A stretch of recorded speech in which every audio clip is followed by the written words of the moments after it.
I grew up here in Windhoek. I was born in Cape Town because my mom had some complications. But before then, my parents already lived in Namibia and were already Namibians. I have 3 older sisters, so I'm the youngest of 4 daughters. My dad only wanted boys, so he ended up having girls, and I think he's loving it. I was actually a very scared child. I was afraid of making mistakes. I was very much living under my own potential, if I would look back and tell the truth now. And I wasn't even really an extremely happy child, just because I was so fearful of making mistakes and doing the wrong thing. But I had a good life. Being outdoors was very important for me. It was very therapeutic. I had my own horse at the age of 12. And then I had the opportunity to go outdoors and ride. And that was very much therapeutic to me. And that's when I realized that there's so many people out there that do not have this opportunity. So that's where the idea started of horses and how amazing horses are.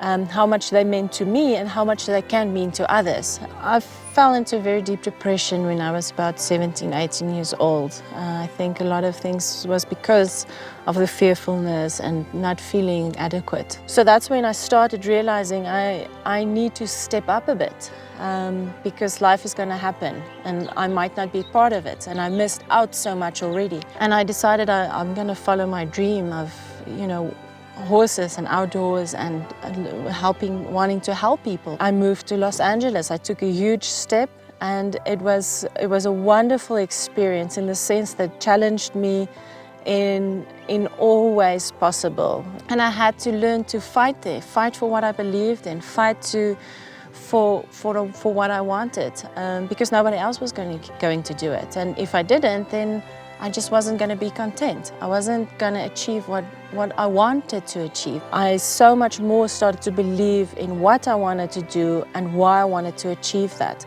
Helping others, being able to assist in children or people, not only children, but becoming who they are and help them to live up to their potential. The therapeutic riding falls under the umbrella of recreation therapy. So there's a lot of different aspects to recreation therapy, including then animal therapy, outdoor therapy, music therapy, dance therapy. There's a whole bunch of that. As an instructor, it's important to understand the person, the individual. You focus on the person as a whole, emotionally, intellectually, and physically. And with the magic of the horse, there's something that you put together, but you're actually more of a facilitator.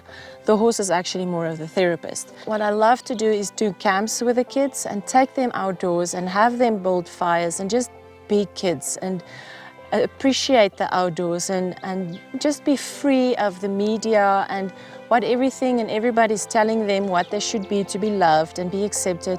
And just have a little bit of a different perspective. With the camps, you have very limited time in investing into the kids. They experience growth in themselves, that they do feel some kind of a comfort. And some of these kids really, you start to get to know them, and they get to know them on a different level.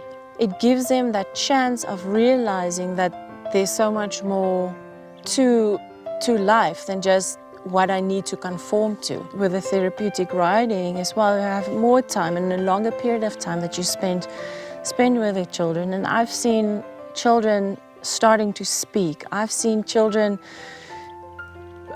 just bursting out of their shells and becoming the most beautiful young individuals. And I would love to start something where we can work with juveniles and give them that opportunity to break free of their circumstances and ideas and conformances, getting them to become the people that they can be and live up to their potential. I would love for it to grow more. I would love to go even international if possible. I would love to take hands with other professionals. I actually wasn't really thinking that I'm one to really get married, even though it is something that's very important. And I found a wonderful, wonderful person that's really supportive and really appreciates my job and my passion as well. I always thought that if I found the right man, then maybe you can have babies, but that wasn't really part of the plan. But I think that children is an amazing blessing, and I think that they teach you so much. So it might be something that will be in the very near future. There are actually two things that I live by quite often. One of them was what my dad once told me when I was feeling very overwhelmed at university, and he said, you know what, just take the first thing and finish it. So just focus on the first and take it step by step. And that has helped me quite a bit. And the other thing was actually fake it till you make it. And there's so many times where you feel you're not adequate, you feel you don't know what you're doing, but it's all just feelings, it's not a reality. And then sometimes you just have to fake it.